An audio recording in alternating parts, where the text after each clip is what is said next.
Dr. James JC Cooley. That's right.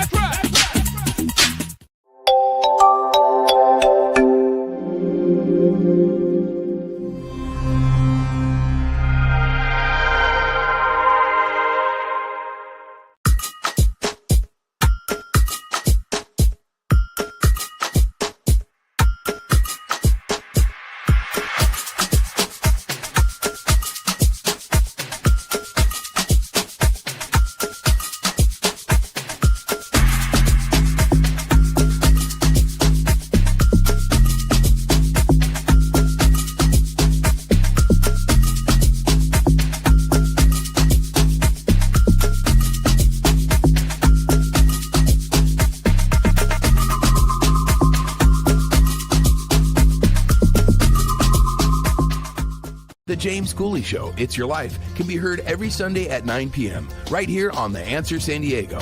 Life is full of circles, cycles, phases, and stages. It's your choice to ignore or embrace them. Motivational speaker, author, military veteran, and founder of the J.C. Cooley Foundation, James Cooley, and his guest will inspire and equip you to strive for your own greatness and overcome adversities. Listen to The James Cooley Show, It's Your Life, every Sunday at 9 p.m. right here on The Answer San Diego. The James Cooley Show, It's Your Life, can be heard every Sunday at 6 p.m. right here on 660 AM The Answer in Dallas-Fort Worth. Life is full of circles, cycles, phases, and stages. It's your choice to ignore them or embrace them. Motivational speaker, author, military veteran, and founder of the J.C. Cooley Foundation, James Cooley, and his guests will inspire and equip you to strive for your own greatness and overcome adversities. Listen to The James Cooley Show, It's Your Life, every Sunday at 6 p.m. right here on 660 AM The Answer in Dallas-Fort Worth. The James Cooley Show, It's Your Life, can be heard every Sunday at 6 p.m. right here on The Answer. Life is full of circles, cycles, phases, and stages. It's your choice to ignore or embrace them. Motivational speaker, author, military veteran, and founder of the J.C. Cooley Foundation, James Cooley and his guests will inspire and equip you to strive for your own greatness and overcome adversities. Listen to The James Cooley Show, It's Your Life, every Sunday at 6 p.m. right here on The Answer. Yeah. Dr. James JC Cooley. The James Cooley Show. It's your life. Yeah.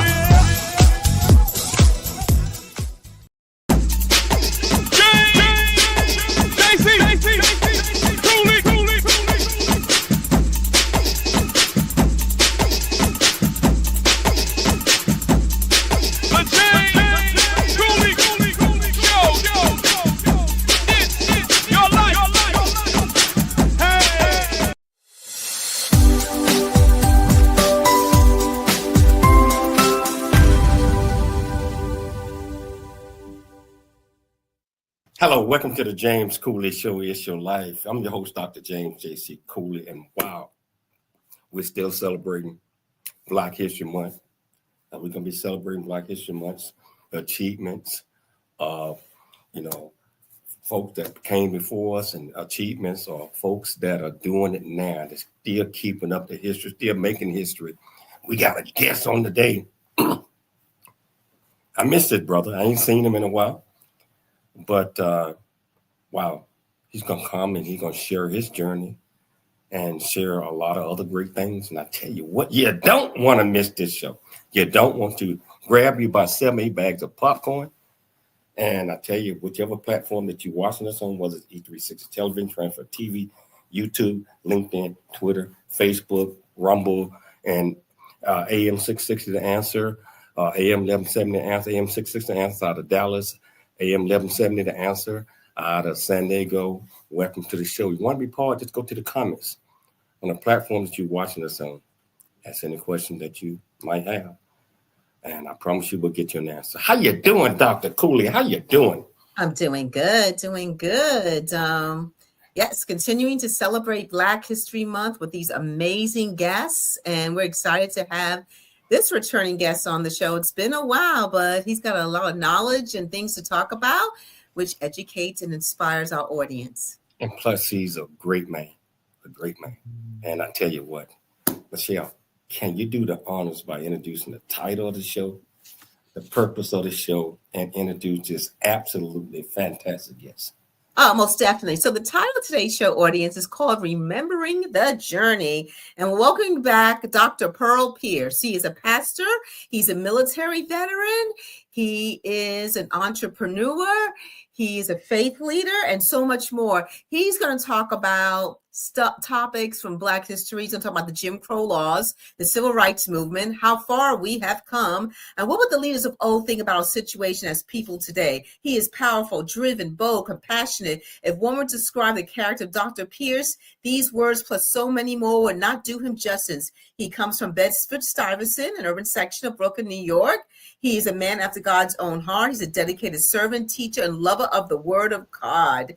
You know, by the grace of God, Dr. Pierce has been married to First Lady Toni Pierce for over 30 years. They share the legacy of 2 daughters and 1 son. And you know what? He has been pastoring Kingdom Life Church Worldwide Ministries in Decatur, Georgia. And, you know, he's got so much to share with us. Please welcome back Dr. Pastor Pearl Pierce.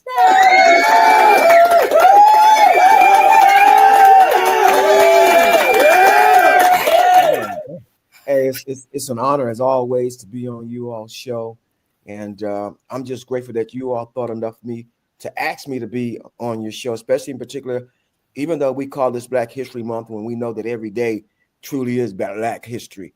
You know, we'll go ahead and celebrate the month, but we're going to celebrate it every day in reality. You're right, Pastor. Every day should be Black History Month. Should be. I mean, I don't know how it just would carve out one month and we call that Black History. We have to celebrate every day. We got to celebrate. Yes. Been a long time, brother. Been a long time. Yes, and a lot has gone on. A lot has transpired in the last 9 months.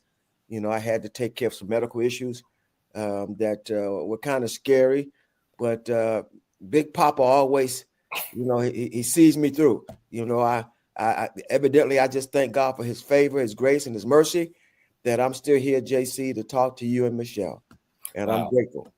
And we're so happy. You know, you always are in our prayers. You and the family. Thank you. All the time. You know, so Pastor, can you tell our viewers and listeners that might have missed the last couple of shows that you're on a little bit about you, where you grew up, what made you click, why you're so passionate about the things that you do? Well, you know, my roots start actually in a place called Wilmington, North Carolina. But I grew up in Brooklyn and Bed-Stuy, and you know, we grew up poor. You know, I remember the days when we would have to wait in those long lines to get our government issued food, and you know, people would laugh at us and joke at us, you know, because they could hear those, especially during the summer months. You know, they could hear those silver and gold cans jingling and everything. But it might be their parents who wanted some of that cheese. And I just, as I began to grow and you know, mature in my life, the one thing that I wanted to do was make sure that if there was ever a need for people, that I would be there. Because I even remembered my mom having to give me a note or a letter to take to someone saying, because she borrowed $10 to pay the light bill. And I said, you know what? I didn't know about Christ and all that, but I knew in my heart, I wanted to help serve people, be there for people. Because a lot of times people say they got your back, but when those hard times come, JC, they're nowhere to be found. And it's just that when you grow up in an inner city poor area, you really understand what it is to be poor, even if you grew up in a rural area. But there were like certain terminologies that I used to hear people say, well, you know, you hear somebody say, that's so ghetto, right? And I would say, hold up, if you've not grown up in the ghetto, you don't need to be saying that, because there's good people that come from the ghetto. And I just wanted to just get to the point where I could be a better me and serve people, be there for people who were really in need, no matter who they were.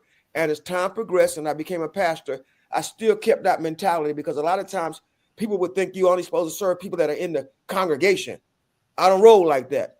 Whoever you may be, if there's a need, I'm going to be there for you. Be it, you know, somebody who's homeless or hungry, or someone who's incarcerated, because I do a great deal of prison ministry down here in the state of Georgia also. But I just believe in that adjective, servantly. You know, I want to be a servant. You know, that's really the bottom line. Just being the servant that God has ordained me to be, because that's why Christ came to do what? to serve, not be served. Wow, you just hit it on the nose, because I grew up in the project area and all that, and the terminologies that you just talked about. People look down on us. They say, you ain't gonna amount to nothing. You're not gonna do anything because you're here. But one of the things I always tell people, Pastor, is your current situation is not your final destination. Amen. Now, we can all learn from our past and learn from what we are in, the situation that we're in. But we have to keep moving. We have to, JC. Like you said, we can use our past to help us where we're going. But I also remind people, because a lot of times people want to bring up the negativity of your past. And that's why I always tell people when that happens, don't ever allow your past negativities to poison your future, because your future looks much better than your today could ever look. And you just got to keep striving. Yes, it will take some work. Yes, it'll take perseverance, some self-control, some discipline. But guess what? Don't you dare let that past poison your future. Absolutely. And that's why, what we're talking about today, a couple of topics. We're talking about Black History Month. You brought it up that every day should be Black History. Can you tell our viewers and our listeners why it's so important that they understand that? You think about it. One of the things that's happening right now, a lot of young brothers and sisters don't know where they come from. Even when it comes to, I'm using Christianity, they don't even know that the Bible, most of the Bible is written in places like Africa, etc. They were Black folks. And we've got to do, even when it comes to those who don't even know the word, we've got to make sure that they understand who did what, who invented these stoplights, who did these things, that we were, it was imperative that we as people were involved with these things. Because without us, man, this country wouldn't be the way that it is. We built this country. You go to the White House. Who built the White House? So we have to make sure that we teach our children to be proud of who they are and to remind them we are the only people that was brought to this country in chains. And if we can make it all the way from Africa on those raggedy boats to here in this country, we've got to be some powerful people. We got to stop acting pitiful and understand that God created us to be powerful. Created us to be powerful, and we had to step up to the plate. There's so many of our ancestors have sacrificed everything to make sure that where we are today and where we can continue to grow, that opportunity is there. And a lot of our young folks, they don't understand anything. They don't really know what the Jim Crow laws or any of that stuff is, because they don't look at the history. They just looking at the now. Can you talk about that? We got 2 minutes. Well, the travesty of it is that because I want you to think about something. A lot of the parents have gotten younger.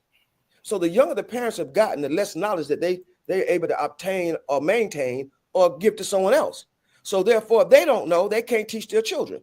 And that's why it's imperative that they understand, listen, you couldn't live where you live at today if somebody else hadn't lived there prior to you, who got their windows busted or had a cross burnt in their yard.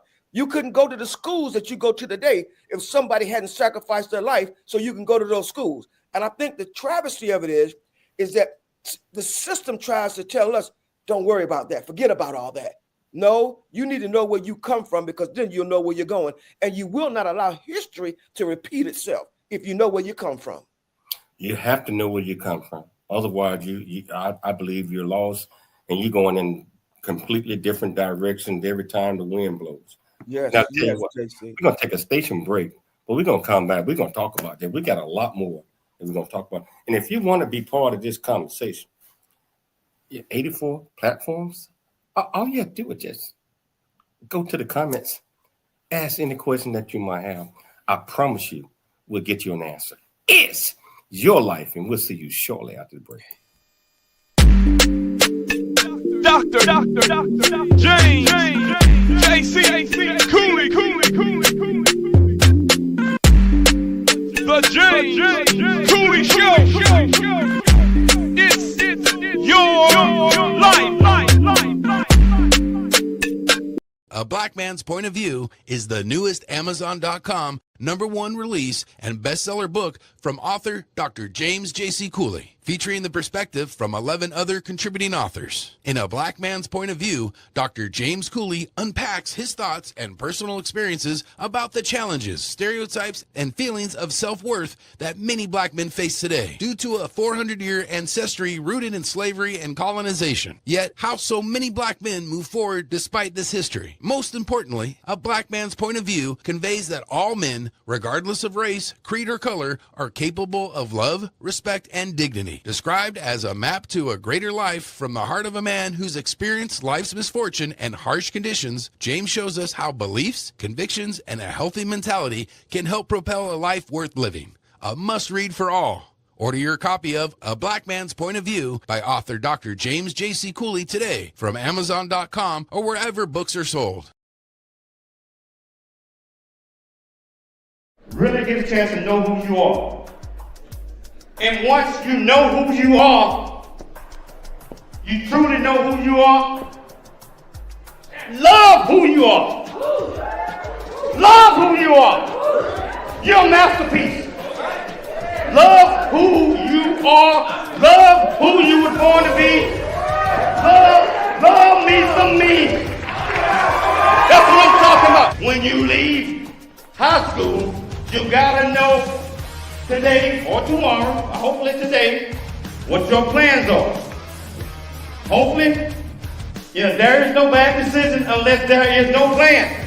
Create, collaborate, commit with confidence. Commit with what? Commit with what? And everything that you do.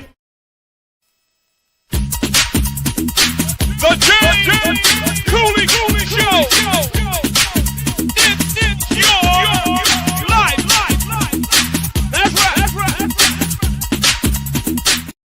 Welcome back to the James Cooley Show. It's your life, and I'm sitting here just enjoying the conversation with my great friend, Dr.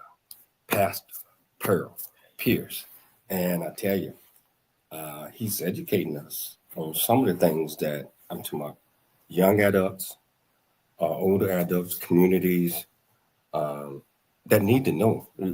Just like he mentioned, if you don't know where you came from, you're never going to know the direction that you're going, because, you have to understand that there were many of our ancestors that laid the path for us, and for us to be better, for us to understand, for us to be educated, not just academically, but in life in general. Yes. And what we're going to talk about now, some of the things that shaped the way that we see things from a political, from a community perspective. We're talking about the Jim Crow laws that shaped the outcome, especially in the 19th and 20th century. Pastor, can you talk about that a little bit? Well, when we think about Jim Crow, I think one of the first things we think about is was it Plessy versus Ferguson back in 1896, which really brought about the Jim Crow, laws and everything, which really were all about us. And one of the things that happened at that appointed time was that, guess what? That's when the separate but equal thing came into play. And we all know that there was nothing ever separate but equal. And those Jim Crow laws were to intimidate us about voting, where we live, trying to progress in our lives.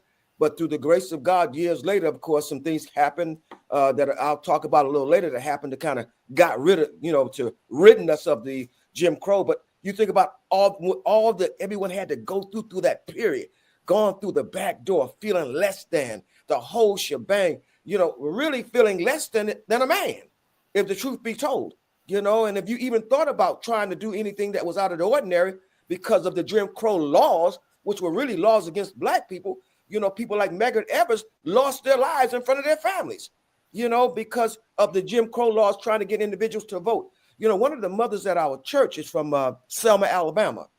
And of course, she was there, she didn't participate on that Bloody Sunday, but she knew individuals that had participated on Bloody Sunday. Stuff like that we need to always remember, because they were fighting against what? Jim Crow laws and the right to do what? To vote. So in essence, Jim Crow, which if you really equate it was who? Us, was to be less than anybody else. But you said something in one of your commercials about us being a masterpiece.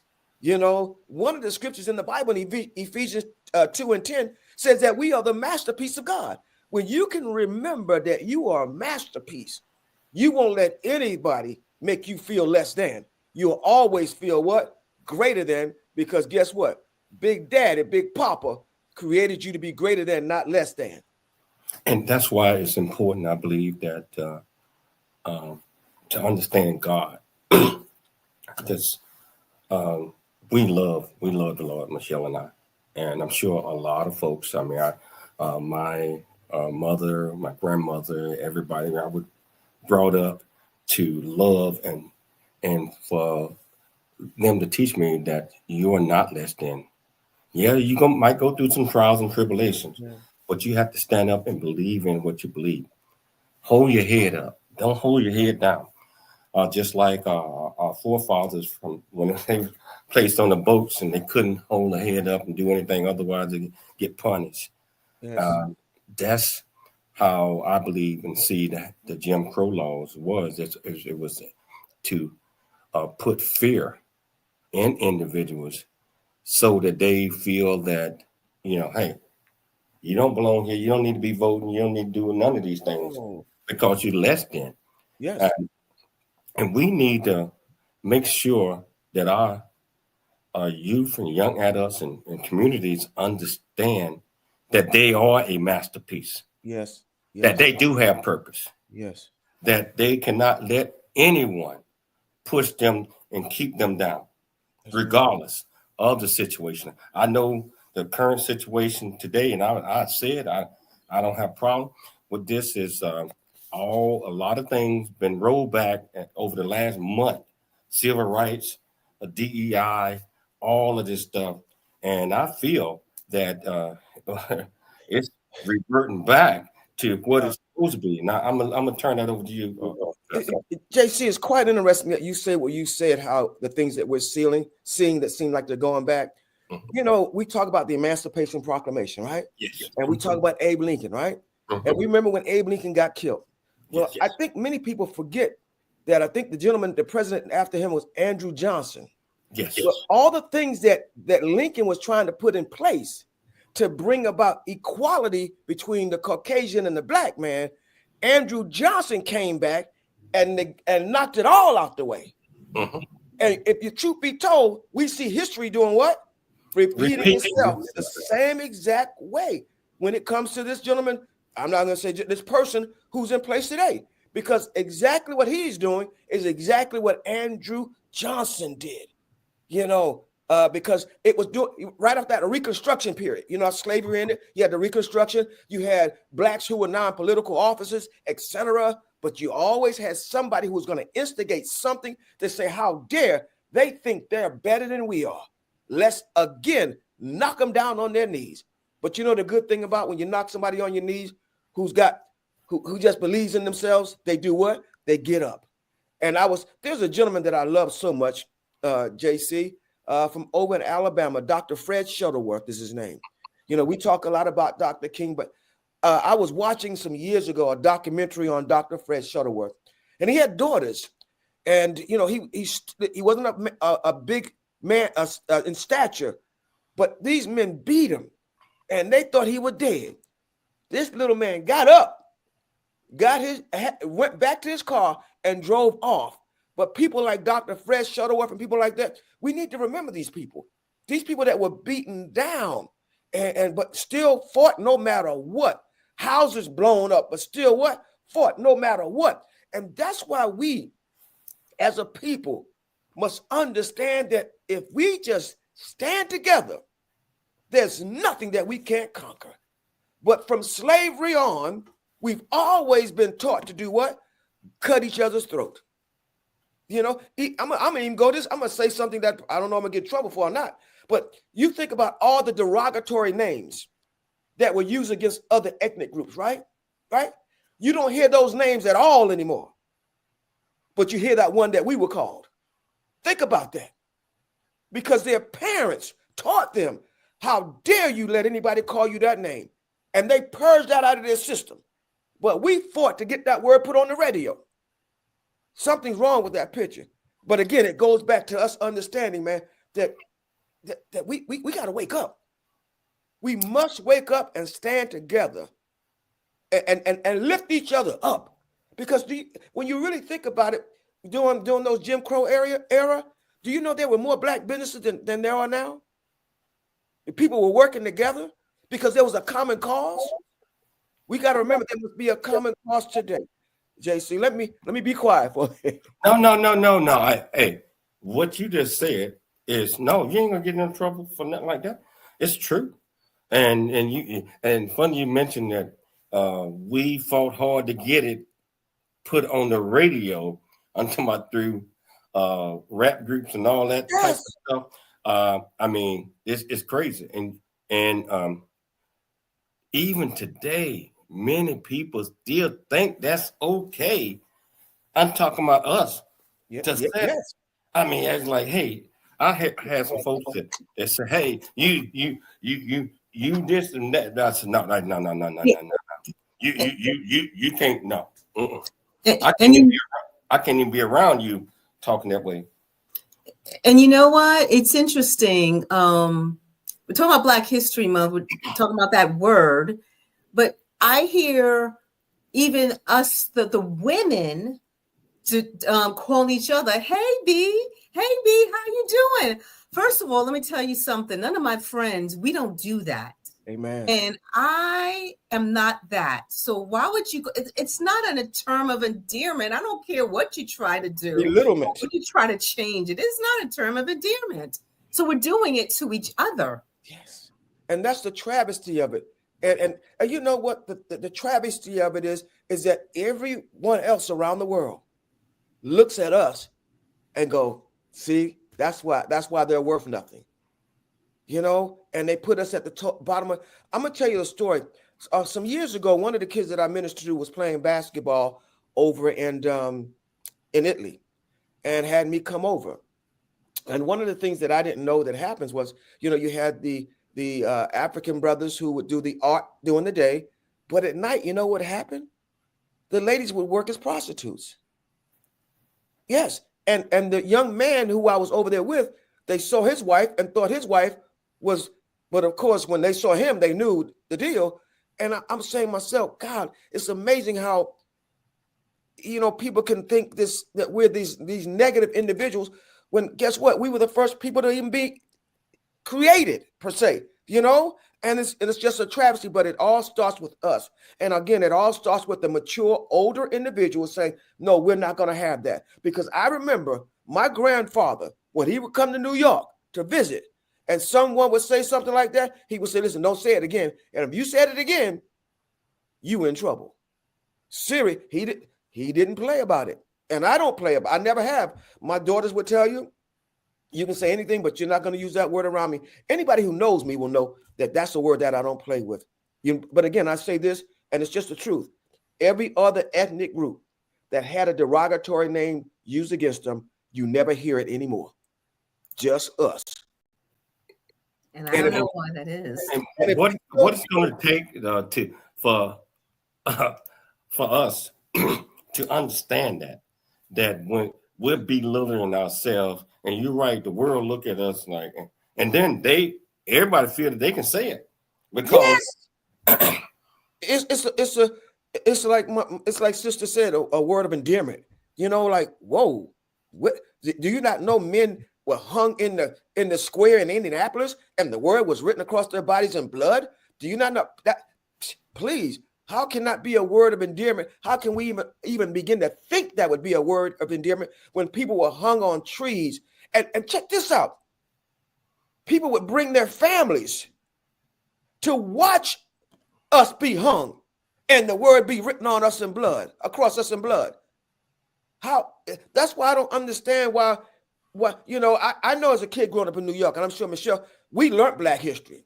Mm-hmm. You know, matter of fact, I remember very, very well, you know, trying to learn some Swahili and everything else, you know, but my wife is from down in South Georgia, a place called Camilla, and I was talking to her, and she was telling me, No, it wasn't even taught. It wasn't taught in school, you know. And but it was one of those things that, you know, the dashikis and everything made you be proud. You know, I'm a dark-skinned individual, right?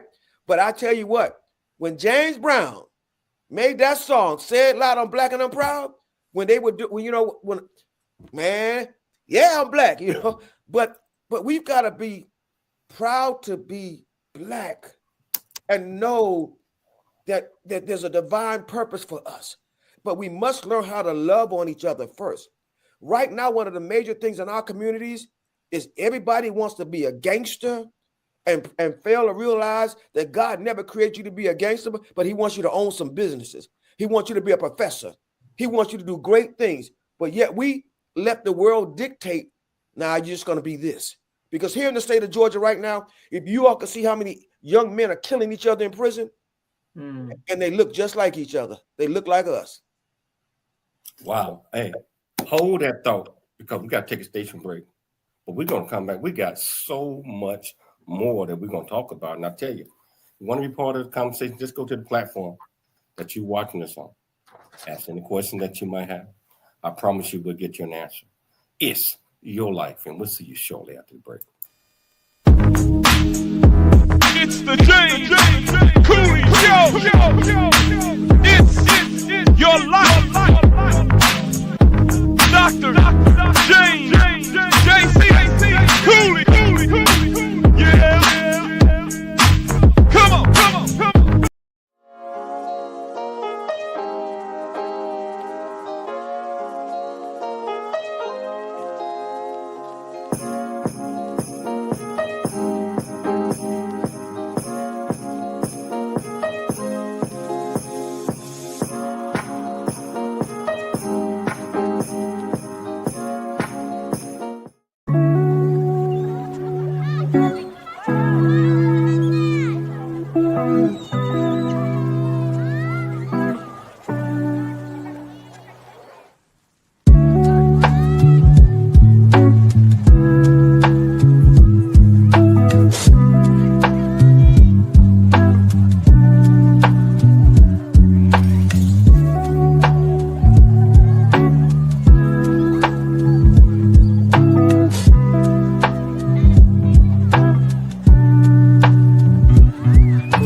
Noah Dingley here, producer of The James Cooley Show, It's Your Life. And the new audio version of James' book, Country Boy, City Boy, A Journey That Ain't Over Yet, is a must-have. James shares his true life story of struggle and success in America. It's both a cautionary tale and a roadmap to achieving the American dream. Get the new audio version of Country Boy, City Boy, A Journey That Ain't Over Yet by James Cooley on Amazon.com or wherever audiobooks are sold. The James Cooley Show, It's Your Life, can be heard every Sunday at 6 p.m. right here on 660 AM The Answer in Dallas-Fort Worth. Life is full of circles, cycles, phases, and stages. It's your choice to ignore them or embrace them. Motivational speaker, author, military veteran, and founder of the J.C. Cooley Foundation, James Cooley, and his guests will inspire and equip you to strive for your own greatness and overcome adversities. Listen to The James Cooley Show, It's Your Life, every Sunday at 6 p.m. right here on 660 AM The Answer in Dallas-Fort Worth.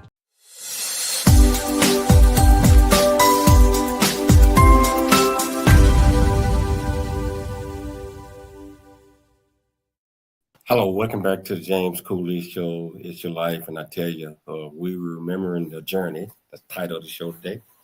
And we got my great, great friend, Dr. Pastor Pearl Pierce here. And I tell you, it's I'm learning so much, and I know that you all are as well. We're talking about Black History Month. Just like I said, we shouldn't even call it that. We need to remember Black history as every day, because history is being made every day. And it's going to require you to understand that you can go out there and continue to make history, Black history, history as a whole. But you got to want to. You got to go out there and do something. And first of all, I think that some of the things that we need to do is stop putting ourselves down, stop putting our people down, stop putting everybody by calling ourselves certain names and thinking that's okay. And you know, just, well, in the hood and all that. I love the hood. I grew up in the hood. But sometimes we might want to get out the hood and to get a job, get educated. Just go out there and do something that's going to help you grow and help you learn. So I want to pick it up back with that, Dr. Pierce. We're talking about the civil rights movement.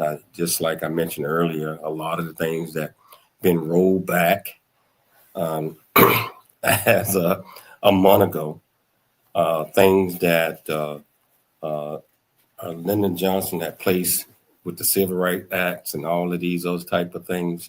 How do we recover from that? What can we do to get our mindset where we don't want to just go out and go road and be hating, nothing like that, but work together, stick together to try to bring these things together where we still know that we are a big part of what's happening in the country, and we can continue to try to do the best that we can, even though things have been taken away from us.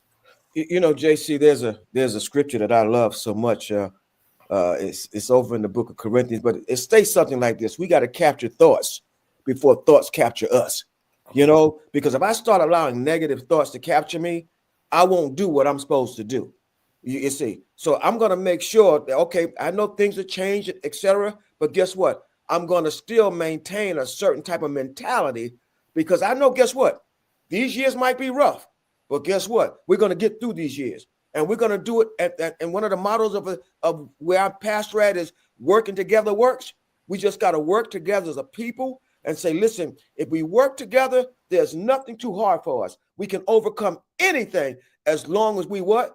Work together, and not allow the negativity to fill our minds, where we finally get to a point where we say stuff like, well, there's nothing I can do. No, there's always stuff you can do. There's always stuff you can do. You can continuously feed your young brothers and sisters. You can continuously, like you said earlier, work to make your communities better, getting prepared for what's going to happen in the future, because what we see today is not going to always be there forever. Wow.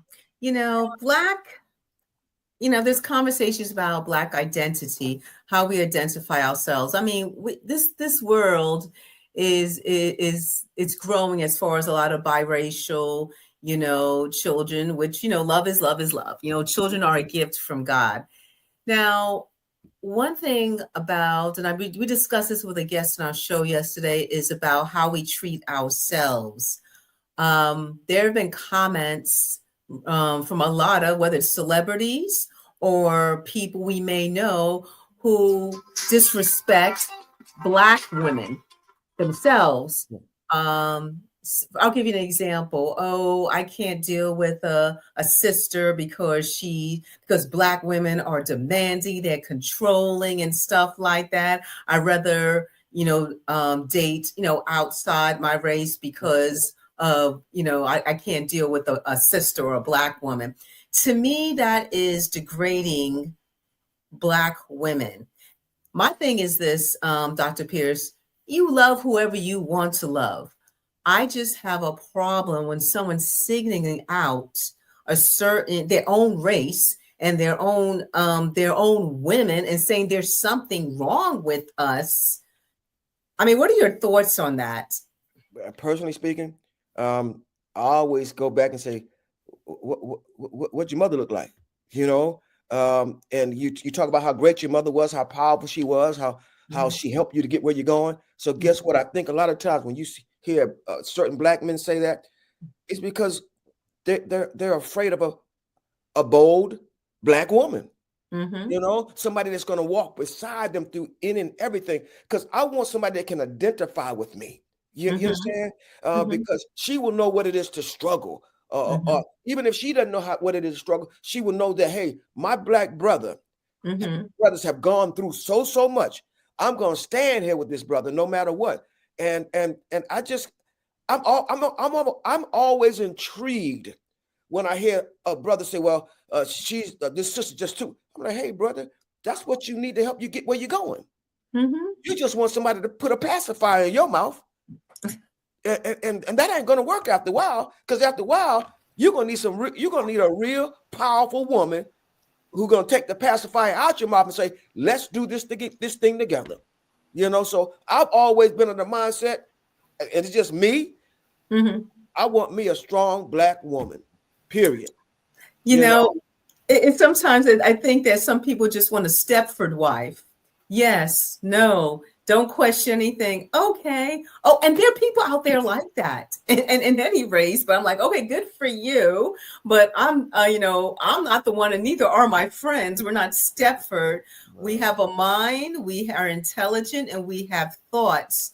And this goes to this next question about promoting entrepreneurship among the Black community, shopping in Black businesses. There was, when their DEI was removed, there was, and I'm not going to name the stores because I'm not going to do that, but there were boycotts and, text messages and, emails. Hey, we need to boycott this business and take our business away from them. They're not supporting DEI, blah, blah, blah, blah, blah. Without naming the businesses, what are your thoughts on that?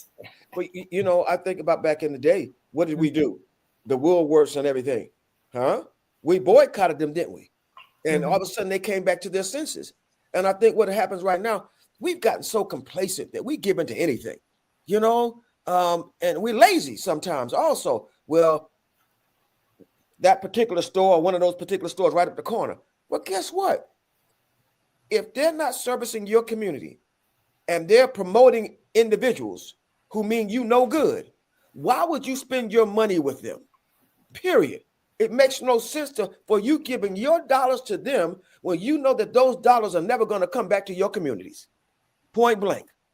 It goes back to the days of, when I think it's over. It was in Greensboro, I think, when Woolworth was North Carolina A&T students sat in at Woolworth, etc. It comes a point in time we got to say, listen, we bring value. And if you don't value yourself, something's wrong with that. It's just like what is it, Montgomery with the bus boycott. We generate a heck of a lot of revenue. And I think sometimes we tend to forget that because either we're lazy, we don't want to go a couple of additional miles to go to a store that supports us or whatever the case may be. But it comes a point in time where you got to stand up for what's right and for your people. I totally agree with you. I know Michelle, she was trying to be kind, but I think we need to. If you support us and all of a sudden somebody says something, you say, "Oh, I'm not going to support them anymore." We don't need to support them because we bring a whole lot of value.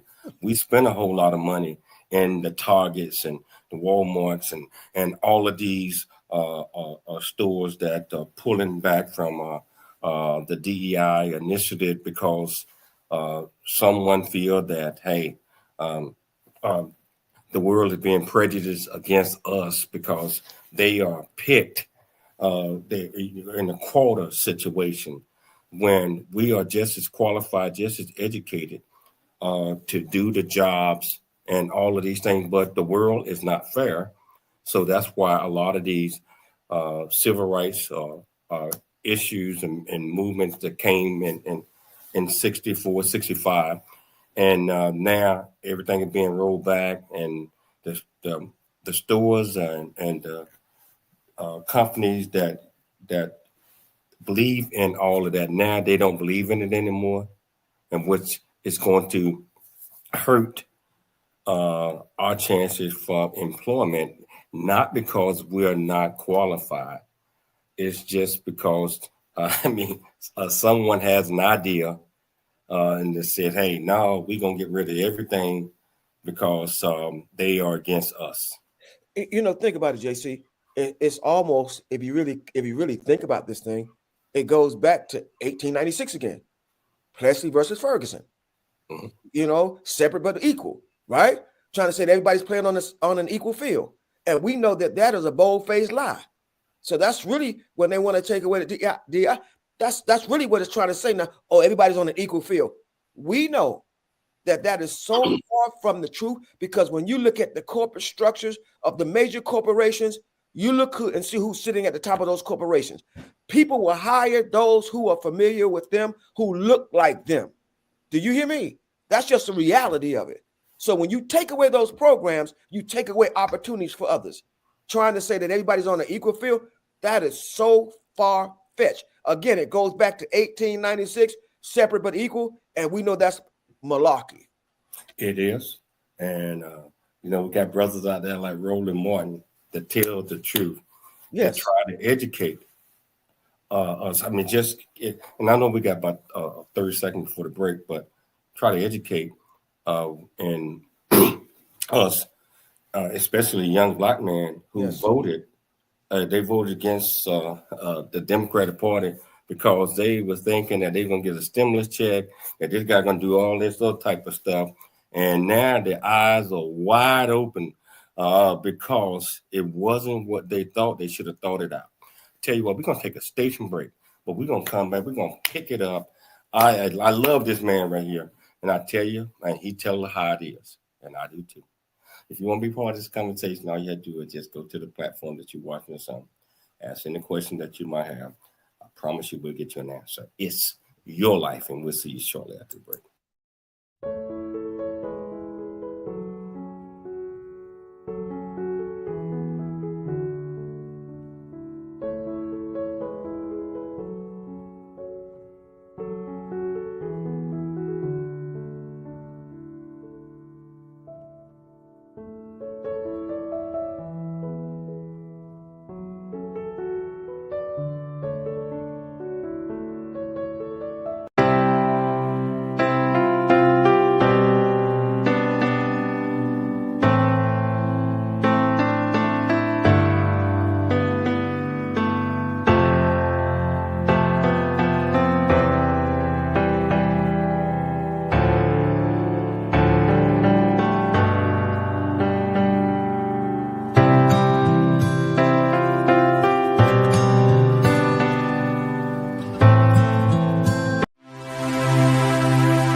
Dr. James J.C. Cooley from the United States of America, and I am here to just say, first of all, I'm so happy and honored to be on it, to be in the Coffee Book 2023, Unified Brain Z, and the other organizations. Thank you so much for giving me an opportunity to be a part of this collection.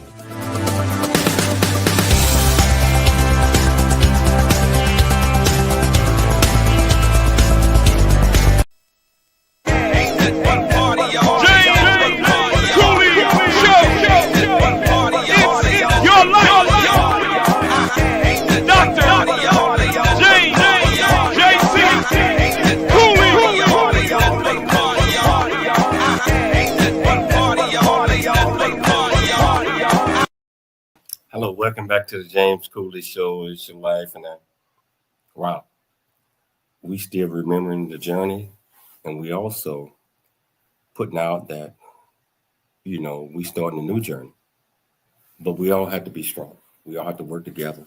We all have to believe in ourselves. We all have to understand that we have purpose, regardless of the current situation. That's not your final destination. We have to work together. We have to understand. Just like Pastor mentioned earlier about, in order to understand thoughts, you have to put yourself in an environment where you're not just reacting. You're thinking about the things that you are going to do. Think about things that's going to make things better. Think about things that if you don't have any control over, you step back and you just turn it over to, he called it Big Papa. You turn over to Big Papa. Big Papa is going to lead you in the right direction if you're doing the right things. So I want to pick it up with that, Pastor.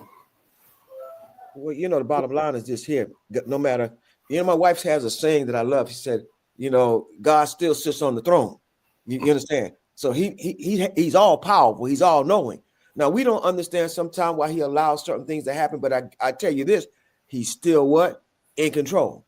And if he's in control and we call ourselves his children, we need to let him have control of our minds and our hearts, that we don't do anything that's contrary to what he would have us to do. Because guess what? When it's all said and done, we will have victory. And that's just point blank. But we've got to make sure that during this phase while this individual is in office, that we don't allow our minds to feel as though we're conquered. You understand? I always tell people, don't play the role of a victim. It's time that you understand that you're to be victorious, even when you're going through an in-between season, because this is nothing more than what? An in-between season. And when it's all said and done, when we get to the end of this season, we will be victorious and be back on the top where God has ordained us to be at. Funny you mention that is because sometimes we fall off. At least I did. I can tell you my story, where believing in the Lord, just everything. Now all of a sudden, the Lord granted everything that I asked him to do. And it was so good. And so I started thinking I knew more than him. I Lord said, okay, you told me that you need this and you asked for this and that's and that. I'm giving you this. He said, hey, brother, slow down. It's time for you to do my work. And I thought, God, I get back to that one. Let me go and make a little bit more of this and that. Now, all of a sudden, when you fall all the way off and you just totally ignore God, God got a way of getting your attention. Real quick. He knock you down, put you through trials and tribulations. He tests your whether you still know who is at or sitting on the chair. Yes, sir. And you know what? That's what I'm telling the folks right now is, even though the situation might be bad, don't turn away from God. Yes. God is in control. He knows what he's doing. And he will guide you and lead you in the right directions. Even though you might experience some illness or this or that or whatever that is, stress, don't let stress take over, because if you don't have control of something, don't throw your hands up. Just continue to worship God and he will guide you in the right direction. I'm going to turn that back over to you, Pastor. Well, the bottom line is this is something that we also have to understand is that Big Papa already knew who was going to be in office already. And anytime he allows some certain things, individuals to be in office at a specific time, it's really to get our attention to turn back to him. Because a lot of times we get a little wild, we start doing everything and anything, and all of a sudden something happens or somebody gets in a position that catches our attention. We go, oh, Lord. And what do? We start looking more toward him for help instead of even relying on our resources. Because you know how sometimes you could be making money up amongst money, and all of a sudden that money becomes your God. And God is saying, hold up, you know what? The money is big in your life has become bigger than me. So I got to do something that's going to get your attention. And guess what? He has done something that has gotten many of people's attention now, because something you said earlier, how many black men thought they were going to get these checks. And all of a sudden now they realize there is no what? There is no check. The truth of the matter is this man was already telling you what he was going to do anyway. If you really think about it, he had already told you what he was going to do. But I guess a lot of folks didn't believe it and said, we're going to vote for him anyway. And now that you have voted for him, you're like, oh, my Lord. Oh, my Lord. And I'm sure God is saying, now you're going to say, oh, my Lord. You should have been saying, oh, my Lord, earlier. But, the bottom line, JC, is this here. God is truly in control. And we've got to trust him. Those that are believers, we have to encourage those who are not believers to understand that God is in control and that they must trust God, not themselves, nor an individual. And you're absolutely right. And you have to trust God. And a lot of people believe in man. They believe in man. They trust man. Yeah. They trust. He said no. you said something a few minutes ago, and I tell you, it hit me hard when I had pulled away. Any decision, major decisions that we make, we have to confide in the Lord. Michelle and I confide. Now, I mean, a lot of things gonna be coming your way, money, this and all that other type of stuff. If it ain't right, it ain't. I mean, I don't want it. I mean, I like how the Lord has us right now. So bribes and all of this other type of stuff, and continue to trust in God and continue to maintain your faith, and that it's going to get better. I mean, a lot of people walk around with their head down. Oh, well, I voted for him, and I wish I wouldn't. Well, I don't know what to say about that. You got Okadoke. You just gotta figure out a way to adjust to yourself. What are your thoughts on that? I think about a lot of people who, as you said, got the yoki-doke. And I think about back in history per se, when we were under those Jim Crow laws, when it was what it was and everything. But something that I think a lot of folks forget is that a lot of young people were involved in a lot of that civil rights movement. Mm-hmm. We always kind of look at the Dr. Kings and the more mature individuals. Mm-hmm. But when you look at SNCC and even the Rainbow Push Code, back in the day, like I said, when you had the counter sit-ins in Greensboro, at NC, North Carolina A&T, even up at Fisk University up there in Nashville, those were young kids. Even when you go to Bloody Sunday. And I'm saying all that to say this, is that the more mature individuals should never knock the young people to the curve, because they in the past and can still do great things. Things that I'm not going to say things that some of us can't do. You understand? And I think a lot of times, we talk about, like I said, the Dr. Kings, the Abernathy's, et cetera, the Medgar Evers, but we forget that it was a lot of college students that were involved. When you think about those marchers, I can't remember the gentleman's name, but he was studying his master's in chemistry. He was at Fisk University, and Dr. King would use him to train the SNCC kids on how to handle when people would throw stuff on you, call you all kind of names. I wish I could think of it. Marion Barry was his name. Barry was his name. And, so I want us to make sure that we always understand our young people and their involvement in the civil rights movement, because it was imperative that their young legs were out there. When you think about the marches that were going on from Montgomery when they were going to Birmingham, it was a lot of young folks involved with that. That's why I get sort of irritated when I hear people always ridiculing and criticizing all young people. You see, and we can't do that. We down to the last minute of the show. I'm sorry. You know what? You are invited on my show anytime you want to come on. I mean, you already know that. Because it's always an education. So, Pastor, I like to thank you for taking the time to come on the show again. Michelle is going to send you another invite for March and April. I mean, if your schedule permits, we'd love to have you back on. I'd like to thank Dr. Michelle Cooley for putting together another absolutely fantastic show.